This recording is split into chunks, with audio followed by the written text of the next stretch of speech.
Assalamualaikum warahmatullahi wabarakatuh. Perkenalkan, nama saya Fatima Zahro. Di sini saya sebagai moderator. Kami dari kelompok 3 akan mempresentasikan hasil kerja kami. Sebelum memulai presentasi, izinkan saya memperkenalkan teman-teman saya terlebih dahulu. Perkenalkan, nama saya Berliana Putri. Perkenalkan, saya Vera Novita. Perkenalkan, nama saya Anissa Firelia Putri Kirana.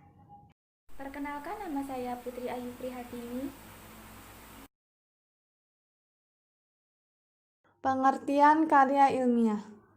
Karya ilmiah adalah karya tulis yang dibuat untuk memecahkan suatu permasalahan dengan landasan teori dan metode-metode ilmiah. Biasanya karya ilmiah berisikan data, fakta, solusi mengenai suatu masalah yang diangkat. Penulisan karya dilakukan secara runtut dan sistematis. Berikut pengertian karya ilmiah menurut beberapa ahli. 1. Broto Wijoyo. Menurut Broto Wijoyo, karya ilmiah merupakan karangan ilmu pengetahuan yang menampilkan fakta dan dibuat dengan menggunakan metodologi penulisan yang baik dan benar. 2. Eko Susilo M. Menurut Eko Susilo M, karya ilmiah merupakan suatu tulisan ataupun karangan yang didapatkan sesuai dengan sifat keilmuannya dan didasari dari berbagai hasil pengamatan, penelitian, dan peninjauan terhadap bidang ilmu tertentu, yang disusun dengan menggunakan metode tertentu dengan memperhatikan sistematika penulisan yang baik dan santun, serta dapat dipertanggungjawabkan keilmuannya. 3. Jones. Menurut Jones, karya ilmiah merupakan karangan ilmiah yang ditujukan untuk masyarakat tertentu ataupun profesional yang biasanya bersifat karya ilmiah tinggi. 4. Harry Firman.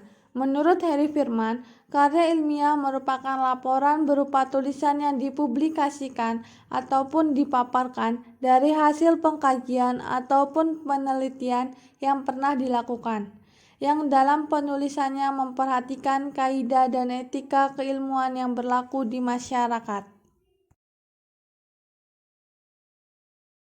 Ciri-ciri karya tulis ilmiah. 1. Reproduktif. Artinya, karya ilmiah ditulis oleh penelitian atau penulis harus diterima dan dimaknai oleh pembacanya sesuai dengan makna yang ingin disampaikan. Pembaca harus bisa langsung memahami konten dari karya ilmiah. 2. Tidak ambigu. Ciri ini ada kaitannya dengan reproduktif. Sebuah karya ilmiah harus memberikan pemahaman secara detail dan dikemas dengan bahasa yang tidak membingungkan. Dengan begitu, maksud dari karya ilmiah itu bisa langsung diterima oleh pembacanya. 3. Tidak emotif. Artinya, karya ilmiah ditulis melibatkan aspek perasaan dari penulisannya. Sebab, karya ilmiah harus memaparkan fakta yang didapatkan dari hasil analisis penelitian, bukan dari perasaan subjektif dari penulisannya. 4. Menggunakan bahasa baku. Menggunakan bahasa baku agar mudah dipahami. Penggunaan bahasa baku itu meliputi setiap aspek penulisannya, mulai dari penulisan sumber, teori, hingga penulisan kesimpulan. Ketidakbakuan pada tulisan karya ilmiah hanya akan membuat pembacanya bingung dan apa yang ingin disampaikan dalam tulisan tidak dipahami pembaca. 5. Menggunakan kaidah keilmuan. Penulisan karya ilmiah harus menggunakan kaidah keilmuan atau istilah-istilah akademik dari bidang penelitian si penulis. Hal itu bertujuan untuk menunjukkan bahwa peneliti atau penulisnya memiliki kapasitas pada bidang kajian yang dibahas dalam karya ilmiah. Penggunaan kaidah atau istilah ilmiah itu juga menjadi takaran seberapa ahli peneliti pada bidang keilmuannya. 6. Bersifat dekoratif. Artinya, penulis karya ilmiah harus menggunakan istilah kata yang memiliki satu makna. Rasional artinya penulis harus menonjolkan keruntutan pikiran yang logis dan kecermatan penelitian. Kedua hal itu penting karena Karya ilmiah harus bisa menyampaikan maksud dari penelitian yang dilakukan oleh penulis tanpa membingungkan. 7. Terdapat kohesi. Artinya, karya ilmiah harus memiliki kesinambungan antar bagian dan babnya dan bersifat straightforward.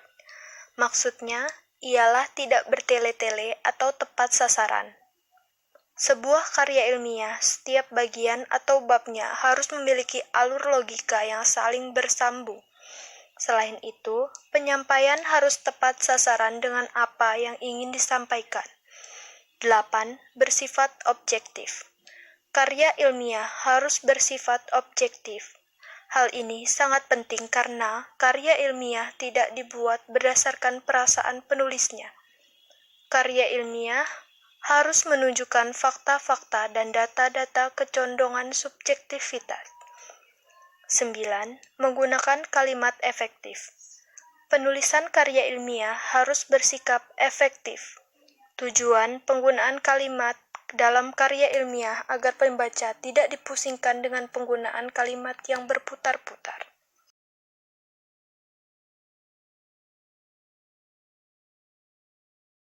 Jenis-jenis karya ilmiah.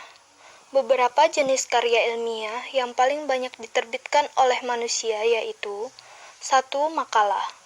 Makalah merupakan karya ilmiah yang menyajikan sebuah masalah yang penyelesaiannya mengandalkan berbagai macam data yang ada di lapangan. Karya ilmiah ini bersifat empiris dan juga objektif. Dalam penyajiannya, makalah biasanya dipresentasikan dalam sebuah kegiatan seminar. 2. Artikel. Dalam sebuah konteks jurnalistik, pengertian karya ilmiah artikel merupakan karya ilmiah yang memuat pendapat subjektif pembuatnya mengenai sebuah peristiwa ataupun masalah tertentu. Sedangkan jika dipandang dari sudut pandang ilmiah, artikel dapat diartikan sebagai karya tulis yang sengaja dirancang untuk dimuat dalam jurnal ataupun kumpulan artikel yang dibuat dengan memperhatikan kaidah penulisan ilmiah dan mengikuti pedoman ilmiah yang berlaku. 3. Skripsi. Skripsi merupakan karya ilmiah yang dibuat oleh mahasiswa untuk bisa mendapatkan gelar sarjana S1. Skripsi memuat tulisan berisi pendapat penulis dengan mengacu ataupun berdasarkan teori yang telah diterbitkan sebelumnya. 4. Kertas kerja. Kertas kerja atau work paper pada dasarnya sama dengan makalah, namun dibuat dengan analisis yang lebih mendalam dan tajam serta dipresentasikan pada seminar atau loka karya yang bisa atau yang biasanya dihadiri oleh ilmuwan. 6. Tesis.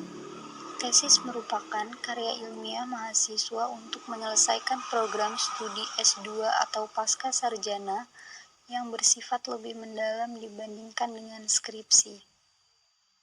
Tesis mengungkapkan pengetahuan baru yang didapat dari penelitian yang dilakukan individu yang bersangkutan. 7. Disertasi atau PhD. Tesis diperuntukkan bagi mahasiswa program S3 atau meraih gelar doktor, yang mengemukakan analisis yang didapat dibuktikan oleh penulis berdasarkan dengan data dan fakta yang sahih atau valid dengan analisis yang terinci, disertai berisi suatu temuan penulis sendiri yang berupa temuan orisinal. Struktur karya ilmiah. Struktur karya ilmiah pada umumnya bergantung pada jenisnya dan aturan dari lembaga atau institusi yang diikuti. Namun, pada umumnya struktur karya ilmiah terdiri atas 1. Halaman judul. Judul karya ilmiah ditulis berdasarkan topik yang diangkat sehingga menjadi nama dari karya ilmiah tersebut. Judul harus ditulis semenarik dan sejelas mungkin sehingga pembaca mendapatkan gambaran tentang apa isinya. Contohnya, judul-judul yang berpotensi menjadi clickbait pada portal berita daring Line Today. Suatu kajian pengematik dalam halaman judul, nama penyusun, nama lembaga, serta tempat dan tahun ditulis dengan aturan rata tengah, yang ditempatkan berturut-turut setelah judul bagian bawah. 3. Abstrak. Ringkasan dari seluruh isi karya tulis tersebut dengan abstrak. Abstrak ini ditulis bergantung pada peraturan akademis tertentu. Pada umumnya, abstrak ditulis dengan maksimal 150 sampai dengan 200 kata dengan jarak spasi 1,5 dan tidak ada jarak antara baris isi abstrak, antara lain tujuan penelitian, metode penelitian, sumber data, dan pembahasan. Bagian bawah abstrak terdapat kata kunci. Kata kunci ini ditulis maksimal 5 kata. 3. Pendahuluan. Bagian pendahuluan setidaknya di dalamnya terdapat latar belakang masalah, identifikasi masalah, pembahasan masalah, perumusan masalah, tujuan pembahasan, kemaknawiaan tulisan. 4. Kerangka teoritis. Berisi penjelasan tentang hasil kajian terhadap teori dan hasil-hasil penelitian yang sudah ada dan telah terpublikasi dan relevan dengan karya tulis ilmiah itu. Pada bagian ini, teori-teori dari para ahli akan diibaratkan sebagai pisau untuk mengupas permasalahan yang disebutkan pada bagian rumusan masalah. Dalam menyusun teori tersebut, kemampuan menggunakan kaidah pengutipan sangat dibutuhkan agar tulisan tidak dinilai sebagai plagiarisme. 5. Metode penelitian. Metode penelitian menjadi hal yang sangat mendasar bagi karya tulis ilmiah. Metode atau prosedur penelitian menjadi petunjuk penulis untuk meneliti dengan langkah-langkah yang benar. Sebab, jika metodenya salah, pembahasannya pasti juga akan salah. Terdapat 2 metode yang di dalamnya masih ada subbagiannya, yaitu metode kualitatif dan metode kuantitatif. 6. Pembahasan. Bagian ini harus mendapatkan porsi tulisan yang paling banyak dibandingkan dengan bagian lainnya. Apa yang tertulis pada bagian kerangka teoritis akan digunakan semaksimalnya. Pada bagian ini, penulisan akan menggunakan analisisnya secara objektif, bergantung pada metode yang dipilih. Jika metode kuantitatif yang dipilih, data akan dijabarkan dengan bantuan beberapa fitur seperti grafik, diagram, ataukah tabel. Sementara itu, jika metode kualitatif yang dipilih, data akan diuraikan secara verbal. 7. Kesimpulan dan saran. Terdapat 2 penyampaian dalam menulis kesimpulan. Ditulis butir per butir atau uraian berupa esai padat. Kesimpulan berbeda dengan rangkuman. Pada bagian kesimpulan, proses pemaknaan tekad terjadi, sedangkan rangkuman hanyalah berisi kumpulan ide pokok. Kesimpulan berisi kemaknaan dari awal pembahasan hingga akhir yang ditulis secara singkat, padat, dan jelas.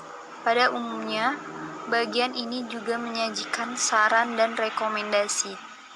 Sementara itu, bagian saran berisi anjuran penulis dari hasil penelitian yang telah dibahas kepada para pembaca atau pihak yang berhubungan dengan topik. Selain itu, saran juga berisi anjuran tertahap penelitian selanjutnya yang sejenis. 8. Daftar pustaka.